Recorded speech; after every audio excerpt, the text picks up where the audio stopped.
Namoonni hedduun waa'ee maallaqaa yookaan ammoo birrii online irratti hojjechuu yaada hedduu kennatu. Gariin soba jiru, gariin ammoo dhugaa amanus akka cimaa yookaan haadda ta'etti ilaalu. Dhugaan jiru garuu maallaqa online irratti hojjechuun hojii akkaan laafaa ta'ee fi yeroo gabaabaatti ittiin milkooftudha. Kana hojjechuuf yookaan ammoo jalqabuuf wantoota lama qofa nu barbaachisa. Innis bilbila harkaa yookaan ammoo kompiitara qofa. Inumaa kompiitara dirqama miti. Namoonni hedduun kompiitarallee dhabu. Bilbila harkaa hundi akka if harkaa qabu abdiin qaba yookaan ammoo iskiriin hojjechu. Egaa waa'ee maallaqa online erga kaafneefuu yoo haarawaa taate malaan ammaan si barsiisu kanaan akka jalqabdu abdiin qaba. Barnoota har'aa keessatti aappii tokko qofa fayyadamnee guyyaatti yoo xiqqaate USD yookaan ammoo doolaara 5 hanga 10 akkaataa itti hojjennu viidiyoo kana keessatti wal duraa duubaan isin agarsiisa.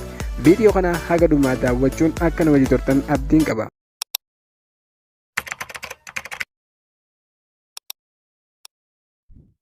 Okay guys, aappichin guyyaa irraa isiniif qabadee dhufe aappii isa kana jechuudha. Jalqaba irratti aappicha argachuudhaaf liinkii isaa description isiniif kaa'eetiin jira.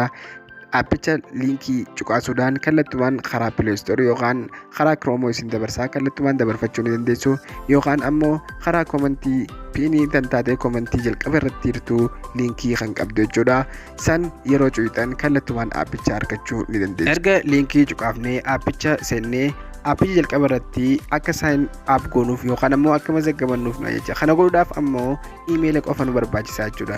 Iimeela isin gaafataa, iimeela iddoo inni isin gaafatetti yeroo neexan akkasumas paaswordii isin gaafataa yeroo neexan haala kanaan isiniif banaa jechuudha. Erga haala kanaan iimeelaa fi paaswordii keenya neennee kallattumaan karaa hojiitti yeroo mazaggabannu fuula kanatti dabarsaa jechuudha. Erga fuula kana dabarsee hojiidhaaf ammoo iddoo gama jalaatti argamtu kana ni cuqaafna.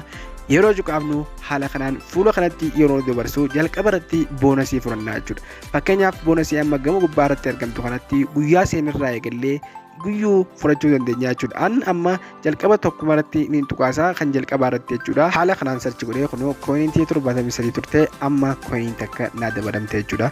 Guyyaatti haala kanaan guddisuu ni danda'a jechuudha. Isteeppii duraa simpilii haaluma kanaan walitti aansinee guyyaa seenurraa haala kanaan yeroo goonu firii akkanatti fudhachuu jechuudha. Inni itti aanu ammoo isa geem taphachuu fi aappii garaagaraa dabarfachuuni jechuudha. Fakkeenyaaf amma akkuma gama jalaa irratti agartan kanatti geemota gosa garaagaraa fi offarsi garaagaraa jala kanatti argaman jechuudha. Geemota dandeettii keessatti dhaabbatanii kan barbaadan filattanii koo'inii hedduu walitti qabachuu dandeessu jechuudha. Mee an amma kan herregaa kana haa filadhee taphadhee isin agarsiisa jechuudha. Yeroon an geem kana filadhu kallattumaan search naaf godhee gara geemichaatti kallattiin naaf dabarsaa jechuudha. Akkuma agartan maatis yookaan gosa herregaati. Lakkoofsa inni walitti ida'aa nuun jiru ilaallee deebii isaa gama jalaa irratti argamtu kana sirriitti kan inni filannaa jechuudha. Fakkeenyaaf 44 deebiin isaa 127 ta'a. Haala kanaan ni fudhattu takka nama tokkoof gizee yeroo takka ta'a. Haala kanaan yeroo haala kanaan tartiibaan dhufnu kooyinii kunoo kongraat jee naaf dabalee jira jechuudha. Fakkeenyaaf 70 fi meeqa ture 4 ture amma 79 ture jechuudha. Haala kanaan walitti aansee geemotaan han danda'u sirriitti deemee ni filadhaa jechuudha. Isteeppiin inni sadaffaa isteeppii ajaa'ibaati. Isteeppii kana fayyadamtanii maallaqa hedduu irraa argachuu dandeessu. Isteeppii kana haadhumaa fayyadamuudhaaf kunoo gama mirgaa irratti tuqaa argamtu kana ni cuqaasa jechuudha. Ergan isteeppii gama dhumaa kanarratti kan cuqaasu haala kanaan naaf fidaa jechuudha. Haala kanaan erga naaf fidee maaliin godhaa? Kunoo akkuma agartan invite your friend yookaan ammoo saahiba keenya afeeruuni jechuudha. Kana godhuudhaaf maal goona? Kunoo kooyinii akkuma agartan kooyinii hedduu 0.004 nama tokko irratti liinkii isaa keenya cuquudhaan nuuf kennuu danda'a jechuudha. Kana godhuudhaaf maal goona?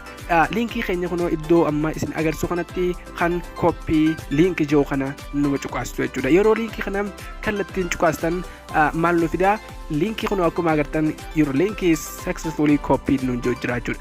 Haala kanaan liinkii amma asii furanne kana namoota danuudhaaf share godhuu sooshaal miidiyaa garaagaratti share godhuudhaan akkasumas namoonni liinkii keenya tuqe kallattumaan maallaqa nuuf dabaluu danda'a jechuudha. Keessaa namoonni sooshaal miidiyaa danuu qabu jechuudha. Isteeppiin inni dhumaa ammoo akkaataa withdraw yookaan ammoo maallaqa hojjenne irraa itti baafannuudha.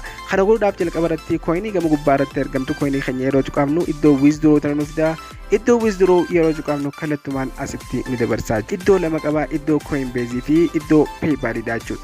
Coinbase baafachuudhaaf adreesii saapichaa naquudhaan instantly maallaqni keenya karaa Coinbase Bitcoin jijjiirame jechuudha. akkasumas peebaalitti karaa lamaan kanaan baafanna jechuudha karaa Coinbase fi karaa peebaalaatiin. Peebaal irratti 0 saantima duwwaa tuqaa 99 geenye kallattumaan baafachuu dandeenya akkasumas 0.36 yeroo geenye immoo karaa Coinbase'n kallattiidhaan bitcoin jijjiirree baafachuu dabruu ni danda'a jechuudha. By the way warri Coinbase maal akka ta'e hin beekne viidiyoo amma duraa irratti sirriitti barsiisee waan hin jiruuf viidiyoo san daawwachuu ni dandeessu. Haala kanaan guyyaatti doolaarii hedduu hojjechuu dandeenya. Akka viidiyoon kun isinitti tolee abdiin qaba warreen haaraa taatan chaanala keenya subscribe godhuun akkasumas like godhuu hin dagatinaa haga viidiyoo biraatiin walitti deebinutti nagaan nu tura. 1, 2, 3, you put your eyes on me. 4, 5, 6, and my feelings are mixed.